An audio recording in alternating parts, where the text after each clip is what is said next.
भाषाणाम जननी संस्कृत के संचालक या उनके माध्यम से जो पोस्ट आते हैं, श्री S.K. अवस्थी जी, उनसे मैं ये अनुरोध करूँगा कि देववाणी संस्कृति, उपनिषद प्रवाह, ऐसे अनेक मंच हैं, उनसे पोस्ट आते हैं जिसमें संस्कार निर्माण की क्षमता रहती है। यह संस्कार निर्माण अंग्रेजों की गुलामी काल से ही समाप्त तो किए गए थे, किंतु भारत में अभी उसकी परंपरा में उसके विचार और भाव बने हुए थे। जब हम बच्चों को संस्कारित करते हैं, संस्कार देते हैं, उन संस्कारों में बालपन से ही 6 माह के शिशु के साथ, 1 वर्ष के शिशु के साथ जिस प्रकार की संकल्पना करते हैं, उसमें पंचतंत्र भी एक महत्वपूर्ण स्थान रखता है। 3 या 4 वर्ष की आयु में आने वाले शिशुओं को पंचतंत्र की कहानियाँ भी अच्छी लगती हैं। पुराने समय में माताएं जो कहानियाँ सुनाया करती थी, उन कहानियों में भारतीय परिवेश होता था, किंतु जब से LKG, UKG, अपर KG की शिक्षण की व्यवस्था हुई, तब से यूरोपीय परिवेश छा गया।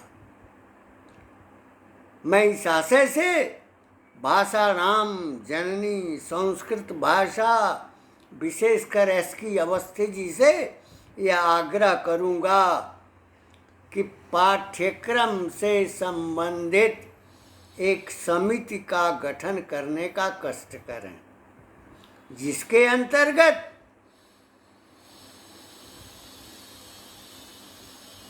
पूर्व प्राथमिक स्तर से प्राथमिक स्तर तक के बच्चों के लिए, संस्कारों के लिए जो सुभाषित हैं, जो नीति शतक हैं, जो श्लोक हैं, स्तोत्र हैं, उनका एक स्वरूप खड़ा किया जाए। इसी प्रकार से 6वीं से 8वीं तक के बच्चों के लिए जो सुभाषित हैं वो, और जो नीति वचन हैं, जो श्लोक हैं, उन श्लोकों को एक रूपता प्रदान की जाए। और माध्यमिक और उत्तर माध्यमिक स्तर पर भी बच्चों के भीतर संस्कार पैदा करने का एक पाठ्यक्रम बनाया जाए। यही नहीं, स्नातक और परास्नातक स्तर तक के छात्रों के लिए वह पाठ्यक्रम होना चाहिए। और प्रत्येक संस्था में 30 मिनट या 40 मिनट का एक वादन निर्धारित होना चाहिए। वह सामूहिक रूप में भी हो सकता है, प्रार्थना के समय भी हो सकता है, उसमें दोहे भी आ सकते हैं, साथ ही सुभाषित आ सकते हैं। कथित आज़ादी के कालखंड में विभिन्न विद्यालयों में खेल कूद प्रतियोगिताएं तो आयोजित होती ही थी, किंतु सुभाषित प्रतियोगिता, वाद विवाद प्रतियोगिता का आयोजन भी होता था, साहित्य परिषदों का संचालन भी होता था। मैं यह चाहूँगा कि यह जो श्लोक हैं उनको एक क्रम से, जिस क्षमता के लिए शिशु हो जिस कक्षा के लिए वह उपयुक्त हो उसके अनुसार पाठ्यक्रम में कक्षा अनुसार उसकी एक रूपरेखा तैयार की जाए। केवल पोस्ट से काम नहीं चलेगा। भारत शासन को उसके लिए धमकाना भी अगर पड़े तो वो धमकाया भी जा सकेगा।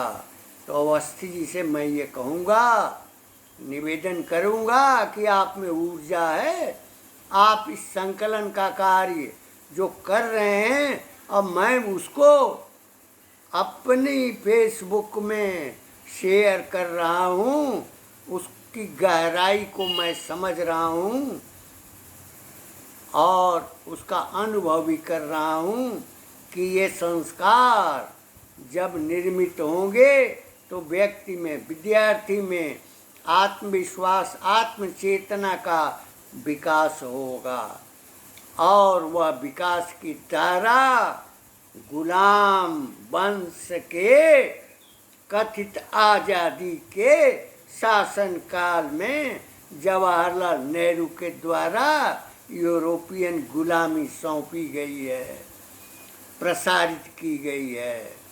आज हमको यह मौन त्यागना होगा और वर्तमान जो सत्ता चल रही है उसके लिए बाध्यता बनानी होगी, जिसमें ये सुभाषित होंगे, सूक्तियाँ होंगी, स्तोत्र होंगे, श्लोक होंगे, नीति वचन होंगे और नीति वचनों की अनिवार्यता होगी। एक बात अवश्य मैं कहना चाहूँगा कि आवश्यकता अनुसार जो श्लोक हैं उनको दोहों में भी अनुदित करने का कार्य किया जाना चाहिए। बहुत दिनों से हमारे भीतर ये भावना पल रही थी, चल रही थी। इस नाते हमने सोचा कि अवस्थी जी में उपयुक्तता है और उपनिषद प्रवाह, देववाणी संस्कृति ही, या चाहे किसी भी स्थान पर वो संस्थाएं चलाई जा रही हों, उससे इसका निस्तारण नहीं होना है, बल्कि एक पाठ्यक्रम बना करके उसके प्रकाशन की व्यवस्था की जाएगी और प्रत्येक संस्था में उसकी अनिवार्यता होगी। किसी पंथ से कोई टकराव उसका नहीं है, क्योंकि हमारा उद्देश्य बच्चों के मन में संस्कार पैदा करना है, उनके भीतर उपकार की भावना पैदा करनी है, उसके भीतर मित्रता को समझना है, उसके भीतर जो सहायता करनी है सहायता के भाव को दर्शाना है। हमने बालपन में माध्यमिक संस्थाओं में यह देखा था कि माता पिता च भगवन एतौ में दैवतम परम स्वयं च स्नापयाम एतौ स्वयं पादौ प्रधावये। इनका स्वरूप समाप्त हो चुका है। उत्तर प्रदेश के दूसरे मुख्यमंत्री डॉक्टर संपूर्णानंद ने हिंदी के साथ संस्कृत को अनिवार्यता प्रदान की थी और उस कालखंड जो 1950 से 1960 का 65 का वर्ष रहा है, उस कालखंड में इस प्रकार के श्लोकों की भरमार रहा करती थी। यह भी महाकवि भारव का श्लोक है कि प्रारभ्यते न खलु विघ्न भयेन नीचै प्रारभ्य विघ्न विहिता विरमन्ति मध्या प्रारभ्य विघ्नैरपि पुनरपि प्रतिविघ्नमाना उत्तम जनान परित्यजन्ति। व्यक्तित्व का निर्माण करने वाला यह श्लोक है कि किसी कार्य को निम्न कोटि के लोग प्रारंभ नहीं करते हैं और मध्यम कोटि के लोग बाधाएं आने पर छोड़ देते हैं और उत्तम कोटि के लोग बार बार विघ्न आने पर भी अपने उद्देश्य को पूरा करते हैं। मित्र का लक्षण बताते हुए ये कहा है कि पापा निवार्यत योजयते हिताय गोयम च गुहति गुणान प्रकटी करो आपदगतम न जहाति ददाति काले एतत् त्रयम् पुण्यकृतो लभन्ते सन्मित्र लक्षणमिदं प्रवदन्ति सन्त। अच्छे मित्र का लक्षण, मित्र कहाँ सहायता करता है? अभी आज भाषाराम जननी संस्कृत में हमने एक पोस्ट देखा कि हाथ सहायता के लिए उठते हैं, मित्र पलकें बराबर गिरती। जो मित्र होता है वो बिना पूछे हुए, बिना बुलाए हुए वो हमारी रक्षा करता है। इस प्रकार का जो पोस्ट है वह छात्र को दिशा देगा, बोध देगा, ज्ञान देगा, इसकी आवश्यकता है। और इसके लिए महत्वपूर्ण जगह है वो है गीता प्रेस। जिस गीता प्रेस ने भाई जी ने अपनी अटूट संकल्पना से घर घर में रामचरितमानस, गीतावली, विनय पत्रिका, सूरसागर आदि ग्रंथों को विगत अनेक वर्षों से प्रसारित किया है। उससे यह अनुरोध किया जा सकता है कि पाठ्यक्रम के लिए भी वह स्वीकार करे और उसका जो भी व्यय आता है, मैं यह कहूँगा कि SIMT भी उस व्यय को वहन करने में अपनी क्षमता के अनुसार समर्थ होगी। भारत के लिए, भारतीय संस्कृति के लिए, वैदिक वाङ्मय के लिए,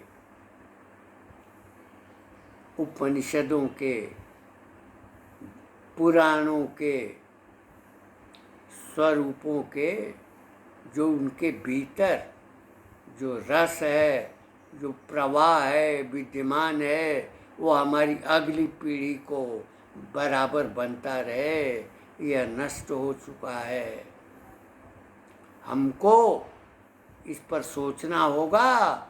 मैं विशेषकर भाषाराम जननी संस्कृत के संचालक या पोस्ट डालने वाले SK अवस्थी जी से यह आग्रह करूँगा कि आप इस संबंध में मुझसे वार्ता करें।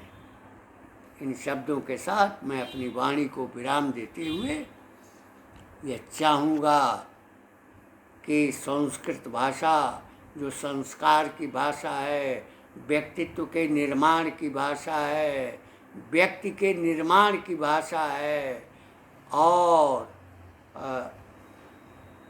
विवाद में, विषाद में डूबे हुए मन में तरंगें पैदा करने की भाषा है, चैतन्य पैदा करने की भाषा है, मानस सागर को और भी अधिक विशालता, विशाल तो वैसे ही है, वह उस समुद्र से भी विशाल है, अनंत है, लेकिन उसकी लहरों में अवगाहन के लिए शैक्षिक परिवेश में हमको जागृत होना होगा।